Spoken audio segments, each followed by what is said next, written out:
Tesoros de Europa. Bulgaria. En el corazón de los Balcanes, Bulgaria es un pequeño país miembro de la Unión Europea, bordeado de montañas al oeste y el Mar Negro al este. Bajo ocupación otomana durante muchos siglos y antigua nación comunista, Bulgaria es un país con diversas influencias. En la capital, Sofía, en pleno desarrollo, los temas arquitectónicos y los diversos edificios religiosos forman una armonía asombrosa. La historia del país se puede leer en las partituras del compositor de un concierto para piano, o en el corazón de una misteriosa cueva que ha hecho soñar a más de un guionista de Hollywood. Mires donde mires, está presente la identidad cultural búlgara. En la cocina, los mejores productos del terreno se disputan el favor de los turistas más exigentes. Y en el corazón de las montañas, en uno de los monasterios más bonitos del mundo, se preservan más de 600 años de historia, de religión, de pensamiento intelectual y de creación artística. Sin más dilación, vayamos a descubrir este país incógnito de Europa.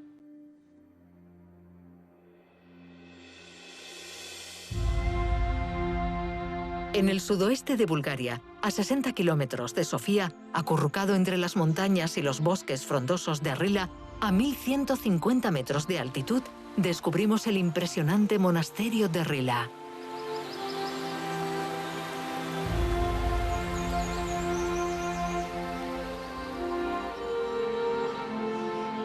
Fundado en el siglo X por un monje llamado San Iván de Rila, el monasterio ortodoxo ha tenido a lo largo de los siglos un papel destacado en la vida espiritual y cultural de Bulgaria.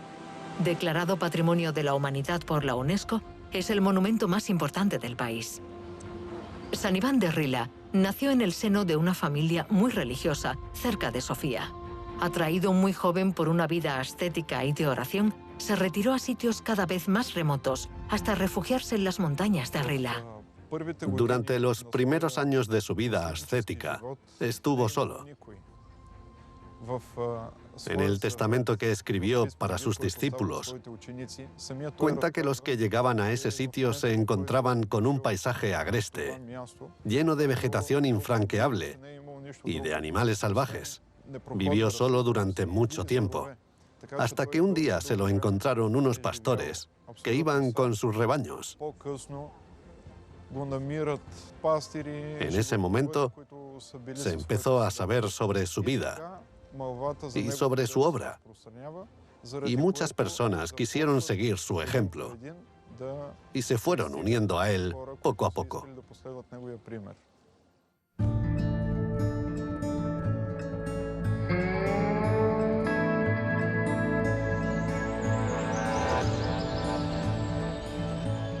Cuando el rey Pedro I de Bulgaria le ofreció protección, el ermitaño no quiso abandonar su cueva.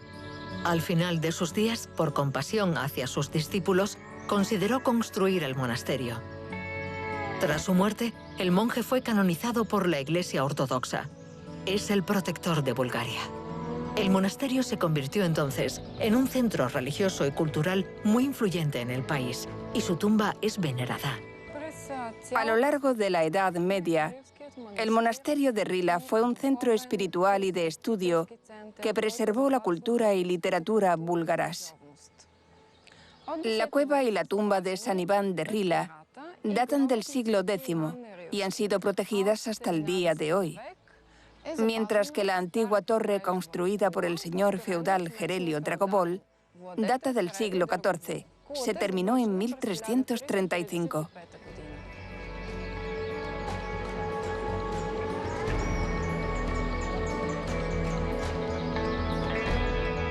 Esta torre magistral es el último testimonio de la gloria del monasterio.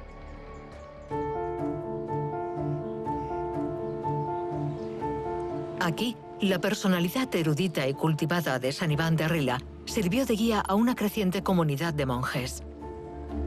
Pero en el siglo XV, como en el resto de Bulgaria, el monasterio de Rila fue saqueado y cerrado por los invasores otomanos.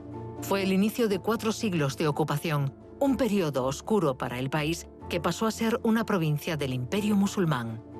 El monasterio fue reconstruido unos 50 años después gracias a los donativos de la Iglesia Ortodoxa rusa y del zar Iván Sisman. Aislado en las montañas, el sitio quedó sorprendentemente preservado de los repetidos saqueos sufridos por el resto del país. Estos decretos reales otomanos testimonian la protección de la que gozó el monasterio en aquella época. Después de la ocupación de Bulgaria por el Imperio Otomano, los hombres de letras de la reputada escuela literaria de Tarnovo llegaron al monasterio de Rila. Entre ellos, por ejemplo, Vladislav el Gramático, autor de la obra más importante para el monasterio titulada Relatos sobre el retorno de las reliquias de San Iván al monasterio de Rila.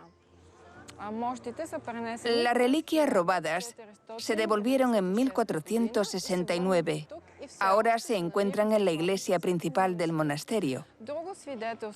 En 1466, el pacto establecido con el monasterio ruso San Panteleimonos en el monte Athos atestigua el papel que tuvo el monasterio de Rila como refugio.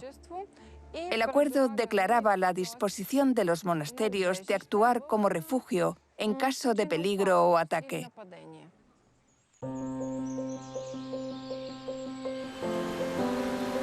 El fin de la ocupación otomana llegó en 1878. Sin embargo, en el siglo XVIII nació en el país un foco de resistencia. El fenómeno fue particularmente evidente durante el siglo XIX en las montañas, donde los monasterios se convirtieron en refugios y bases de la resistencia.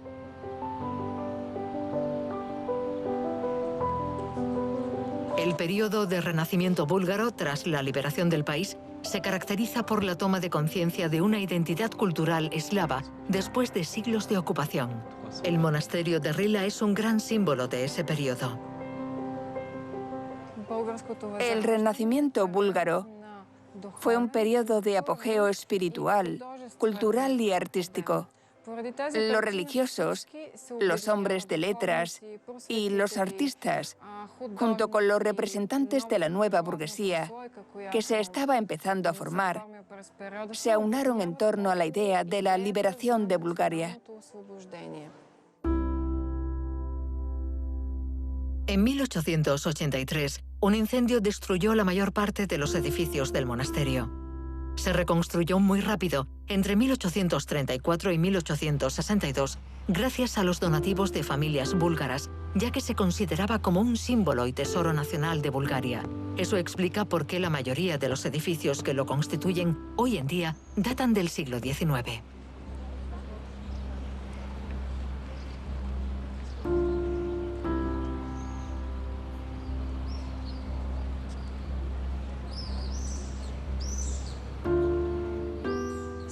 Después de la construcción de la iglesia, los pintores más famosos del periodo del Renacimiento búlgaro participaron en la realización de los frescos. Los pintores y diseñadores de la Escuela de Pintura de Sograf también trabajaron aquí. De entre los más famosos encontramos a Dimitar Sograf y a sus hijos Safir y Sahari Sograf, y otros como Johann Ikonopiset y Kosta Valov.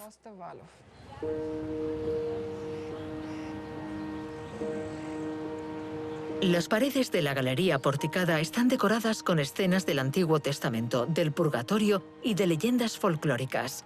Cada pecado está cuidadosamente definido en búlgaro antiguo.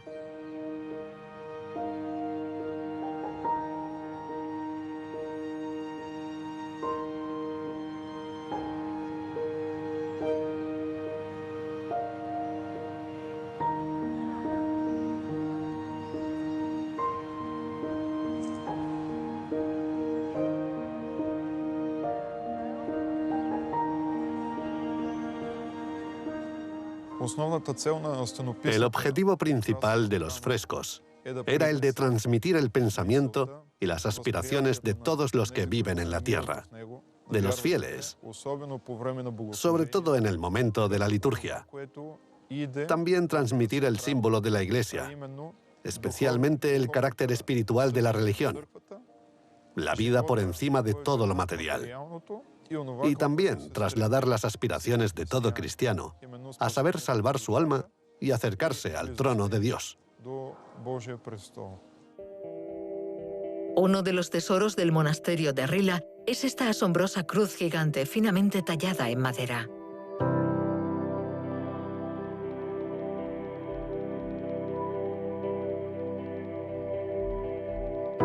Rafael, el monje escultor de esta auténtica obra de arte, representó más de 600 efigies y 36 escenas bíblicas. Trabajó 12 años en esta obra y terminó perdiendo la vista. Para mí, el tesoro de Bulgaria es la religión ortodoxa y, naturalmente, el monasterio y San Iván de Rila.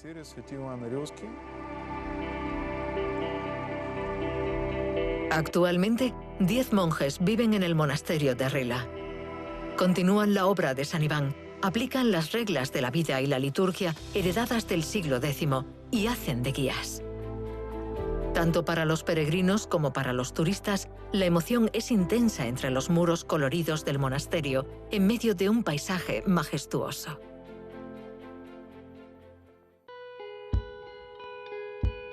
Nos dirigimos al norte de Bulgaria, hacia la cueva de Betashka. Los Balcanes es una cordillera que atraviesa Bulgaria de este a oeste, desde el Mar Negro hasta la vecina Serbia. La ciudad de Lovech está situada en las estribaciones de esta cadena. Vasil Levski, el héroe nacional búlgaro detenido cerca de aquí por los otomanos, se alza ante la fortaleza medieval de Lovech. La cueva de Betashka está situada a unos 15 kilómetros al nordeste de la ciudad, en la orilla derecha del río Osam. Nos reciben estas cascadas de travertino, una piedra que se forma en el curso de algunos ríos si el agua cae de forma escalonada. La cueva de Betashka es la más grande de la parte oriental de los Balcanes. Su formación es el resultado de un fenómeno kárstico, un proceso hidrológico, es decir, por el paso del agua durante milenios. Su originalidad se debe a los 7 inmensos orificios que abren la cueva hacia el cielo.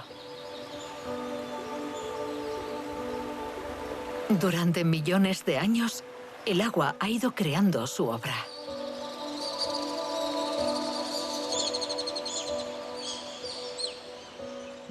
La cueva de Betashka es una de las más grandes de los Balcanes. Ahora estamos en la parte de los orificios.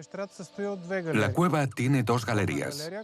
La galería húmeda, que es la más larga, y la galería cálida o seca, que es mucho más pequeña.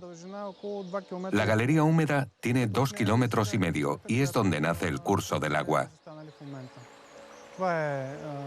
Desde aquí se puede apreciar la estructura de la cueva. Es muy interesante, sobre todo en su parte a cielo abierto. Las 7 aberturas que la iluminan le han valido el apelativo de Marata u Oknata, los ojos en búlgaro. La cueva tiene 2 galerías, 11 lagos y 14 manantiales. En 1921, unos exploradores búlgaros descubrieron esta curiosidad geológica. Todo lo que se ve en la parte calada de la cueva es totalmente natural. Lo curioso es que la zona permanece verde todo el año, sea cual sea la estación. La cueva es tan grande que tiene su propio microclima.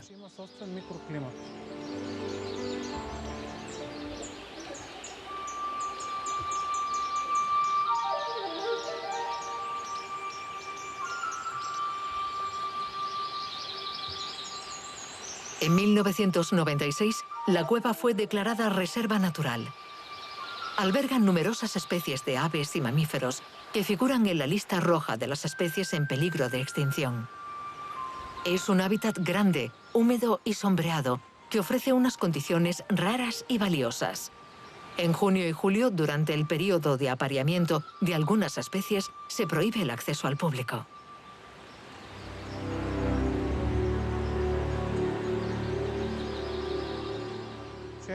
La flora y la fauna de la cueva es muy interesante.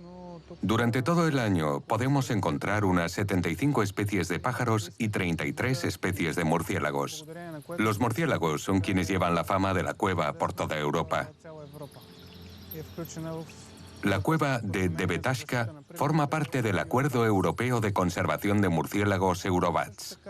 Un gran número de reptiles, anfibios e insectos también viven permanentemente dentro de las cuevas, así como especies vegetales de todo tipo. Esta es la principal razón por la que la cueva ha sido declarada un sitio protegido y cuenta con unas normas muy estrictas. A lo largo de la historia, la cueva no siempre ha sido respetada por el hombre. El último escándalo se le debe a Hollywood. El impresionante sitio sirvió de escenario para Los Mercenarios 2 con Sylvester Stallone. Además de la construcción de un puente por necesidades del rodaje, se hicieron varias explosiones que resultaron un auténtico desastre ecológico, impactando notablemente a las colonias de murciélagos. Unas décadas antes, fue el ejército de la República Popular de Bulgaria, convertida en comunista al día siguiente del fin de la Segunda Guerra Mundial, el que ocupó la cueva. Durante muchos años, la cueva de Debetashka fue un emplazamiento militar para almacenar carburantes para el ejército búlgaro. Esta práctica empezó poco después del final de la Segunda Guerra Mundial. Enormes cisternas de petróleo, gasóleo, gasolina y otros productos petroleros se instalaron en el interior de la cueva. Los militares se permitieron excavar en la roca, lo que fue trágico para la cueva. Hoy en día solo quedan las grandes bases sobre las que se asentaron los depósitos, que aún se aprecian a simple vista.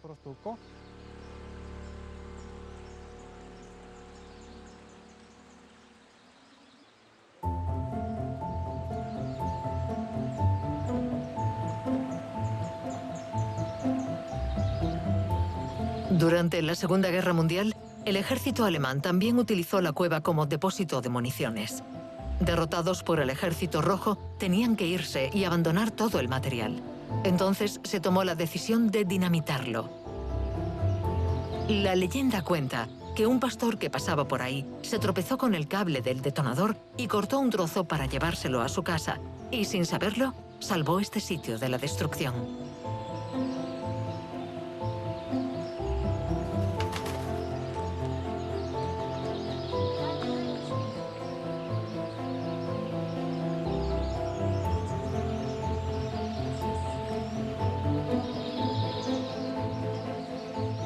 Estos ataques a la cueva de Debetashka son aún más deplorables, dado que el sitio también guarda tesoros arqueológicos.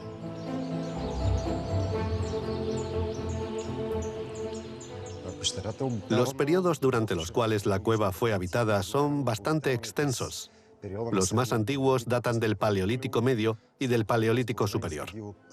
También encontramos restos del Neolítico y el Calcolítico, de la Edad del Bronce y la del Hierro, restos aislados del Imperio Romano. También se ha descubierto una necrópolis medieval en el interior de la cueva.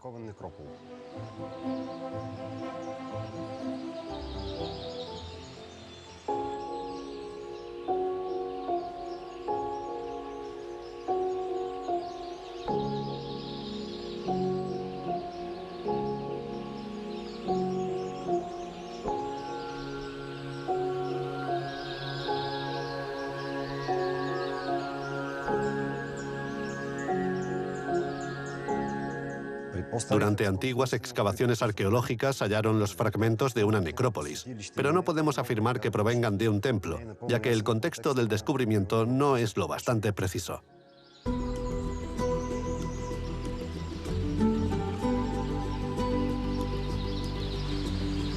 ¿Qué otros tesoros esconde todavía la cueva de Debetashka? ¿Terminaremos por descubrir todos sus secretos? Y sobre todo, ¿dejaremos algún día de molestar a sus habitantes, murciélagos, reptiles y otros pájaros?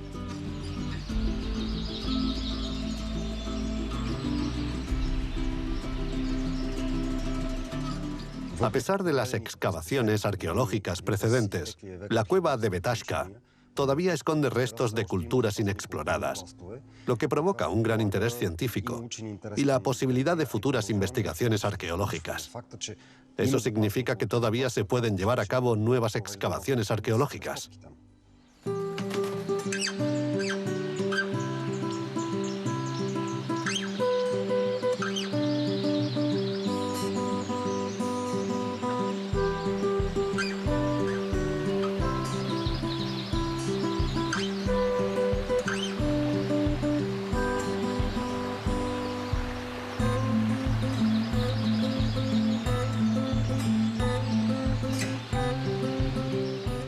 Para mí, la cueva de Betashka es uno de los tesoros de Bulgaria.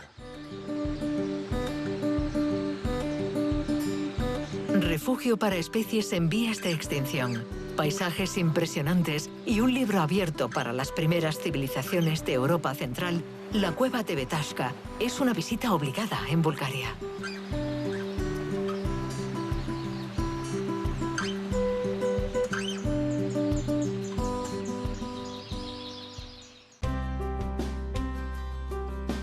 Nos dirigimos a Sofía, situada en el oeste de Bulgaria.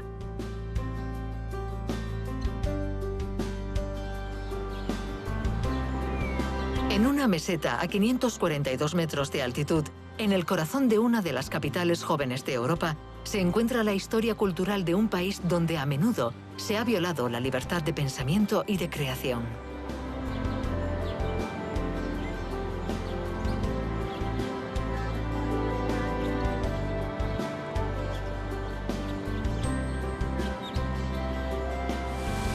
A mediados del siglo XX, un monstruo de la música clásica europea vivió y compuso en la ciudad de Sofía.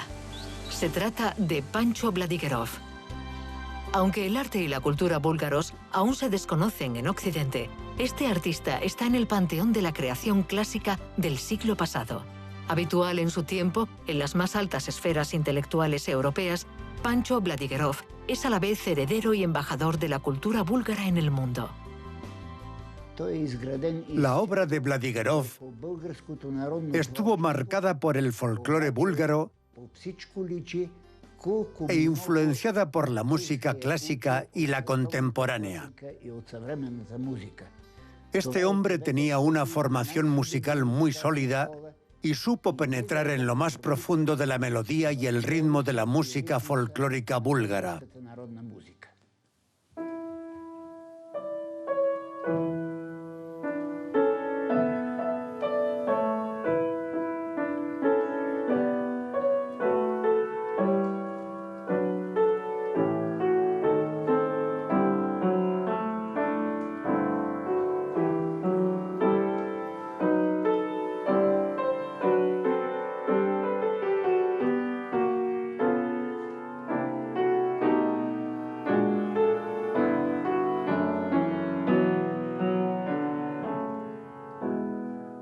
La obra de Pancho Vladigerov es abundante. Desde la ópera al ballet, pasando por la música sinfónica, de cámara, conciertos para piano, para violonchelo. En los años 20 alcanzó fama internacional. Sus obras se editaron en Austria y Alemania. Recorrió Europa e incluso el otro lado del Atlántico como pianista y compositor.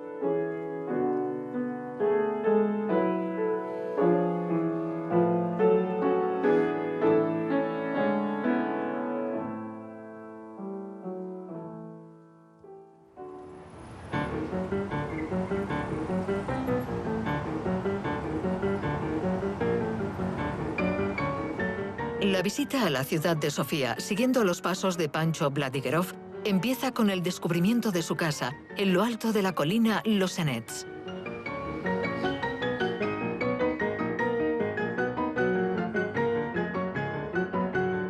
Pancho Vladigerov conocía a todos los grandes de su época. Muy joven, su talento y técnica llamaron la atención de sus mayores. Max Reinhardt fue su mentor en sus primeros años. Einstein fue uno de sus íntimos amigos y venía a menudo para compartir momentos musicales con el compositor.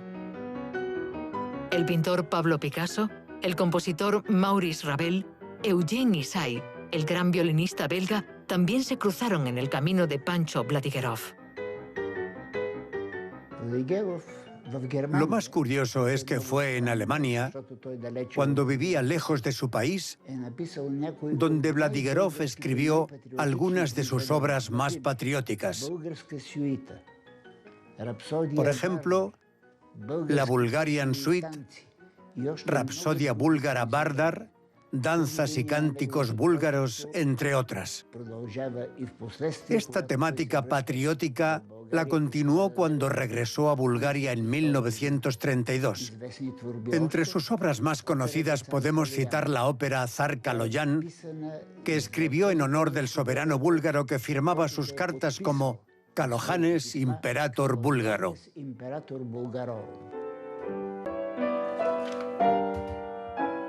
Pancho Vladigerov encarna el ímpetu artístico del renacimiento búlgaro tras 4 siglos de dominio otomano. Como sus predecesores del siglo XIX, el compositor encuentra la inspiración en las tradiciones populares, consideradas auténticas portadoras de la identidad nacional búlgara.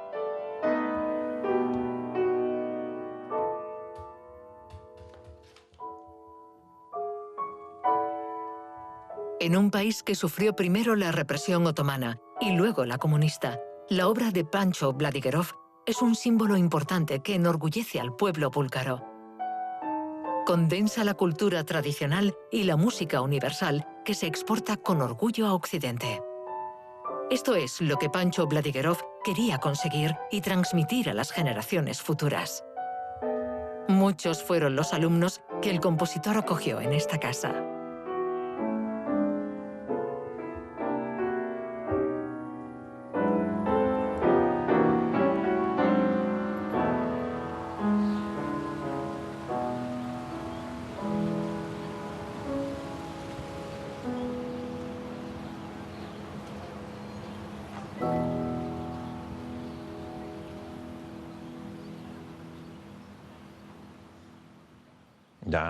Entre los alumnos más conocidos de Vladigerov encontramos a Alexis Weissenberg, un pianista contemporáneo particularmente importante y con un espíritu innovador, que decía siempre que lo había aprendido todo de Pancho Vladigerov, aunque tuvo que emigrar a causa de la situación política y habiendo vivido en países árabes y en Estados Unidos. En todos sus discos aparece la frase «Se lo debo todo a Vladigerov».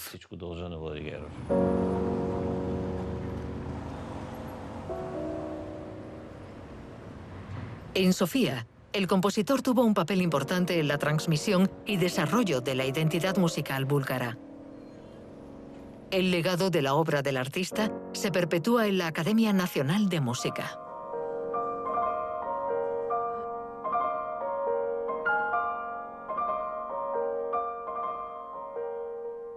Fundada en 1921 por el zar Boris III, recibió el nombre de Pancho Vladigerov en 2006.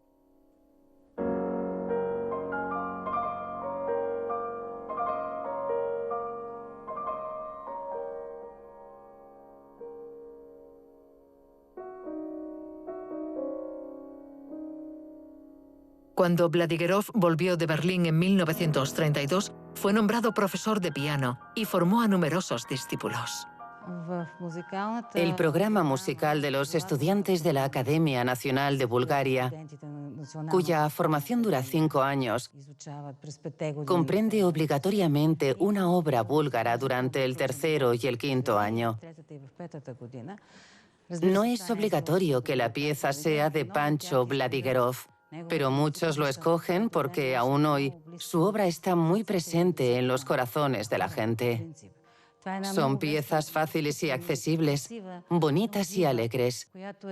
En cada compás pasa algo distinto. Eso atrae mucho a los jóvenes, a los que les gusta especialmente su música.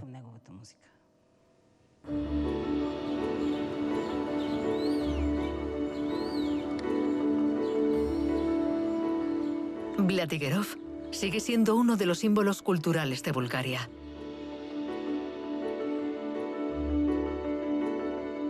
Creó un nuevo estilo conservando los colores de los Balcanes. Y sus sonatas, conciertos y óperas forman parte del repertorio clásico internacional. En Sofía, o en el pueblo de su infancia, Shumen, el turista descubre el destino de un hombre que llevó la cultura búlgara hasta lo más alto. Para mí el tesoro de Bulgaria es el carácter único de la música búlgara, muy unido a la personalidad de Pancho Vladigerov.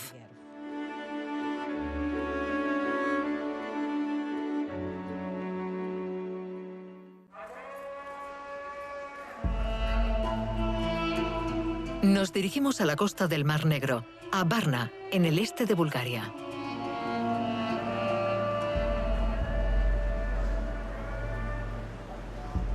Varna se fundó en el siglo VI a.C. y es una de las ciudades más antiguas de Europa. Antes de llegar a la ciudad, lo que encontramos no son las ruinas de un templo antiguo, sino un fenómeno natural. Un bosque petrificado que es testigo de la presencia del mar hace 50 millones de años.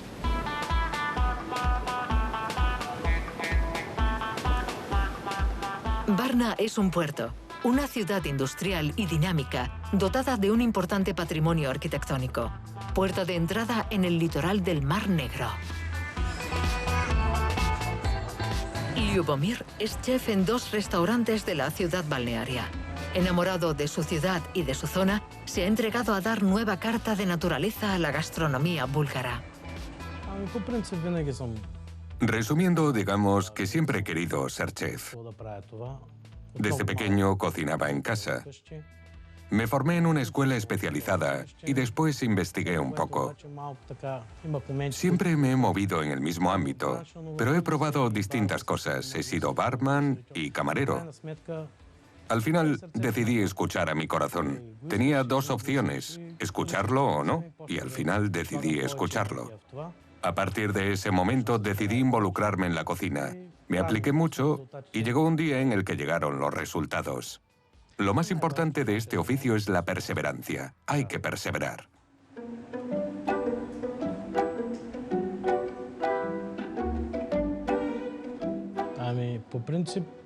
Se dice que el hombre es feliz cuando hace lo que le gusta.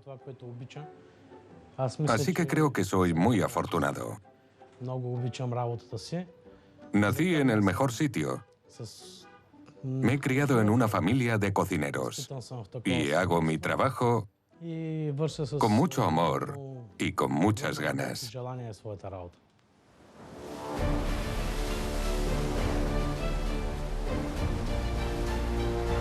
Lyubomir trabaja en la cocina de uno de los restaurantes más famosos de la costa.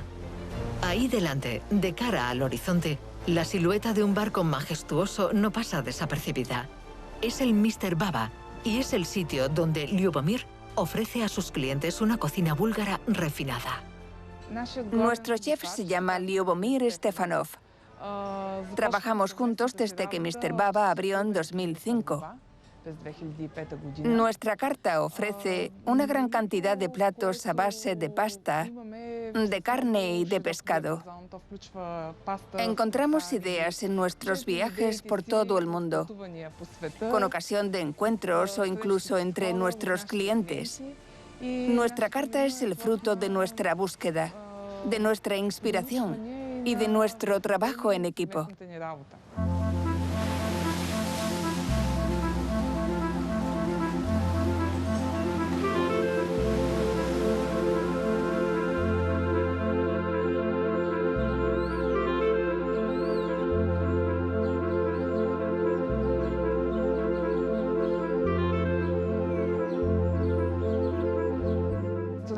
El restaurante Mr. Baba abrió en 2005.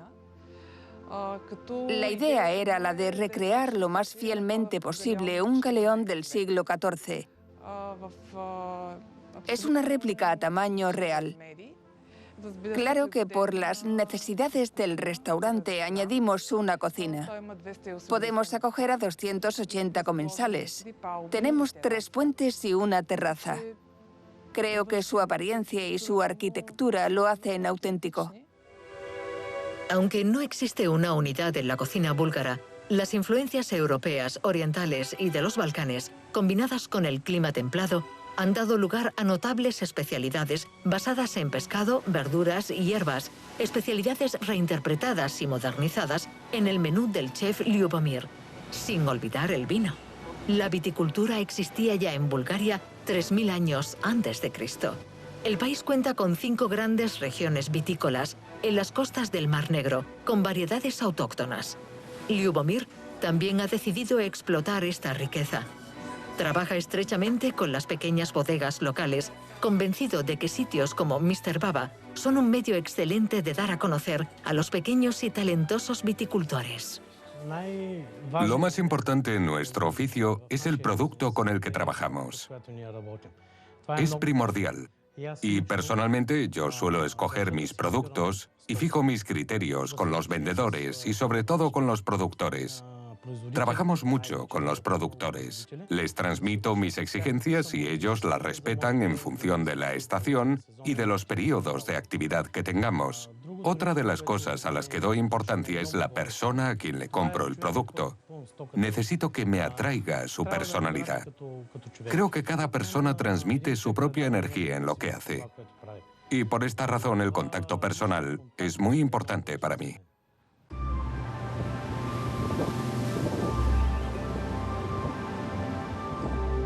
La gastronomía búlgara está en plena transformación. Como Lyubomir, un grupo de chefs se interesa en el arte de la mesa, evitando los platos demasiado abundantes y cuidando la estética. El producto es local. A los visitantes que vienen de lejos, al igual que a los locales, les encanta esta nueva cocina más refinada.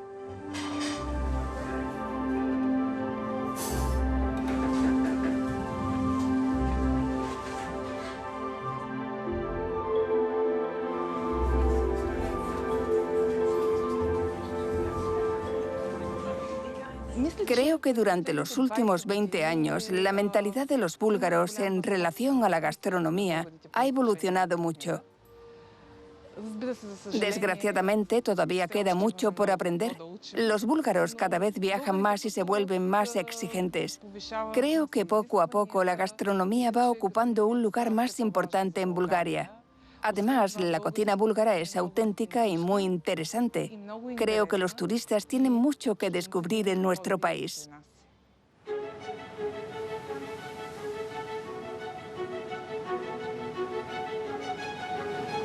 La cocina de Lyubomir es un laboratorio. El chef de Varna se preocupa tanto por las tradiciones como por las riquezas de su tierra y está muy atento a las demandas de su clientela y a las nuevas tendencias.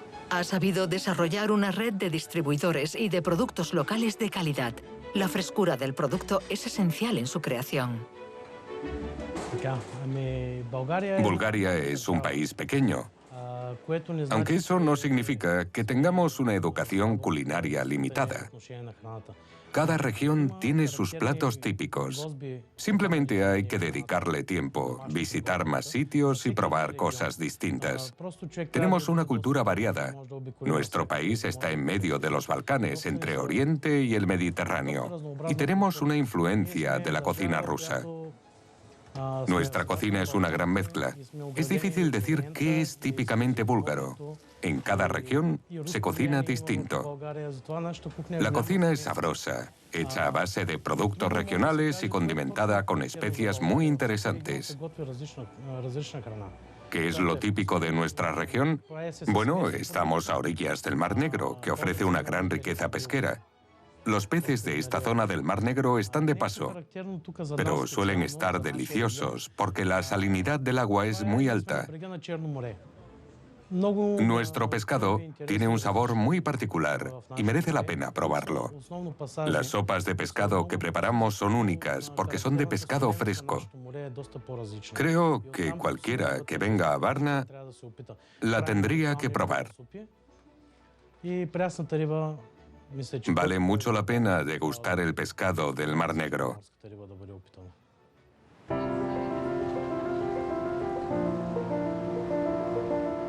A orillas del mar o en el interior de sus tierras, Bulgaria esconde tesoros insospechables que solo necesitan ser cocinados y degustados. Creo que el tesoro de Bulgaria es su patrimonio natural. Sus tierras ricas en sales y minerales que producen unas verduras únicas, y también el Mar Negro, con su salinidad específica, que le da un sabor especial al pescado.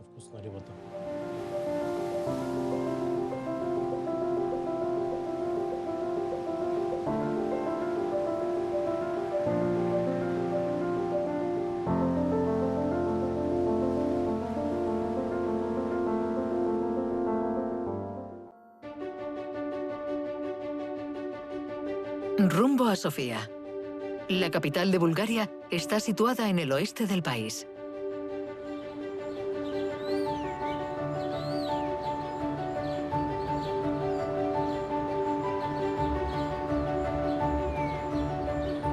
A lo largo de su historia, Sofía ha cambiado muchas veces de nombre.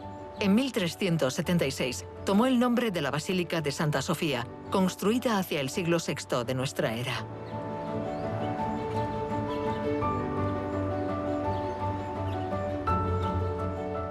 En el año 2000, en el centro de la plaza de Santa Nedelya, la estatua de Santa Sofía reemplazó a la de Lenin.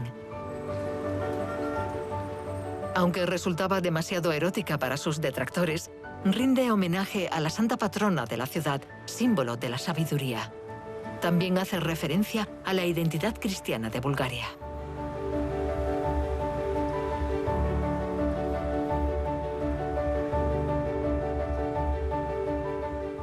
Hace más de 11 siglos que Bulgaria es un país cristiano. Se convirtió al cristianismo en el 865, lo que lo convierte en uno de los países cristianos más antiguos de Europa. La corriente ortodoxa es la que predomina en el país. La mayor parte de los búlgaros son de confesión ortodoxa. Nosotros, los católicos, representamos una minoría alrededor del 1% de la población búlgara. Al mismo tiempo, Bulgaria es un país en el que coexisten distintas comunidades religiosas. Tenemos la comunidad protestante clásica y también otras comunidades, especialmente la musulmana. Más recientemente también han aparecido otras comunidades protestantes distintas, pero cabe resaltar que Bulgaria siempre ha sido un país cristiano y tolerante con todas las religiones. Fue así durante el régimen comunista y sigue siendo así hoy en día. Se dice que durante los 5 siglos de ocupación otomana, Bulgaria sobrevivió gracias al cristianismo y al hecho de que practicó su fe plenamente y con fervor.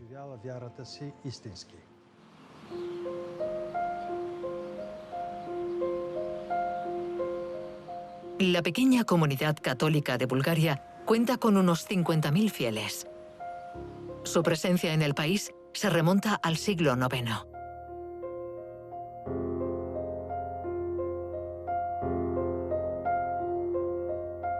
Al igual que los ortodoxos, fueron perseguidos durante la ocupación otomana. Lo estuvieron aún más bajo el régimen comunista, ya que a este lado del telón de acero, el catolicismo estaba considerado como la religión del fascismo. Destruida en un bombardeo durante la Segunda Guerra Mundial, la Catedral de San José de Sofía fue objeto de una reconstrucción. El Papa Juan Pablo II puso la primera piedra y se concluyó en 2006. El comunismo fue un sistema ateísta que, si lo analizamos, era como una especie de pararreligión inventada por los ateos y que perseguía a todas las comunidades religiosas existentes. La ortodoxa, la católica, la protestante. En general, todos aquellos que tenían libertad de pensamiento fueron perseguidos por igual. Así pues, podemos decir que bajo el régimen comunista, la libertad se limitaba a frecuentar las iglesias. pero no gozaban de una libertad religiosa como tal, ya que aparte de ir a la iglesia, no se permitía estudiar teología. La conversión de una religión supone un cambio de forma de pensar. Hay que diferenciar entre la libertad de la práctica religiosa y la libertad religiosa. Y esta última era la que no teníamos. De hecho, nuestros sacerdotes estuvieron encerrados en los campos durante años. Diría que incluso décadas.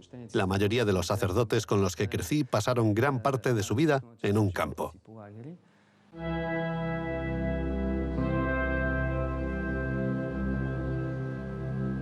Pero en el corazón de Sofía hay un tesoro que solo quienes estén informados tendrán la suerte de descubrir. La Catedral de la Dormición es una iglesia católica de rito oriental. Eso significa que respeta la autoridad del Papa y sigue los ritos litúrgicos orientales. Vinculada al Exarcado de Bulgaria y sede de la Iglesia Católica Oriental desde 1926, la catedral fue fundada en 1922 después de la llegada de grandes movimientos migratorios provenientes de Tracia y Macedonia.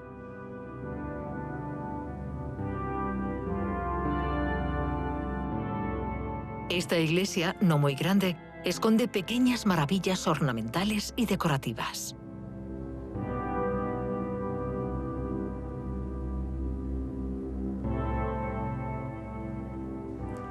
Nos encontramos en una pequeña iglesia. Nosotros la llamamos catedral, aunque es pequeña y apenas tiene unos cuantos metros cuadrados. Aún así, reunía una pequeña comunidad y por eso se la catalogaba así. Es muy curioso porque, aunque somos muy pocos, formamos parte de la Iglesia Universal. Somos búlgaros que sentimos que formamos parte de un mundo universal.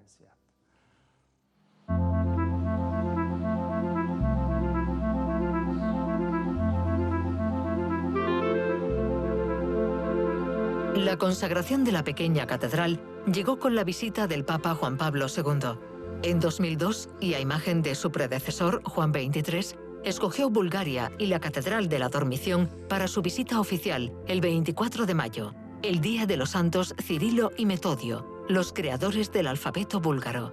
En esa ocasión, el sumo pontífice los proclamó copatrones de Europa. La particularidad de esta iglesia es el viejo iconostasio, obra del profesor Trefnitsky, fundador del Departamento de Escultura en Madera de la Academia Nacional de Bellas Artes, hecho en 1938.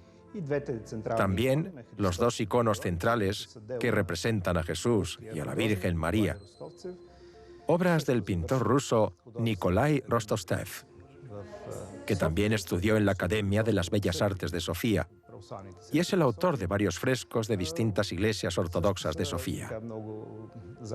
Las pinturas murales, los mosaicos y las vidrieras también son destacables. Son obras del profesor Zdravkov Kamenarov y del doctor Miliana Stefanova, que también enseñaron en la Academia Nacional de Bellas Artes. Estas obras fueron realizadas cuando se restauró la iglesia. La iglesia y el altar fueron bendecidos por el secretario de Estado del Vaticano, que vino especialmente para esa ceremonia. Este acontecimiento fue un honor para nuestra pequeña comunidad. Para nosotros, fue un gesto de reconocimiento por parte de la Santa Sede.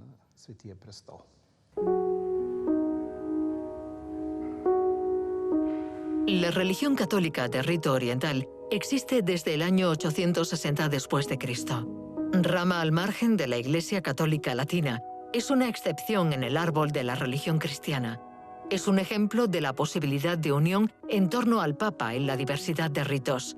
Los artistas de renombre eran solicitados tanto para hacer frescos ortodoxos como para decorar el techo de la Catedral Católica, lo que significa que en Sofía, como en la mayor parte de los Balcanes, siempre ha habido mucha tolerancia entre las comunidades religiosas. Para mí, el tesoro de Bulgaria es la Catedral de la Dormición.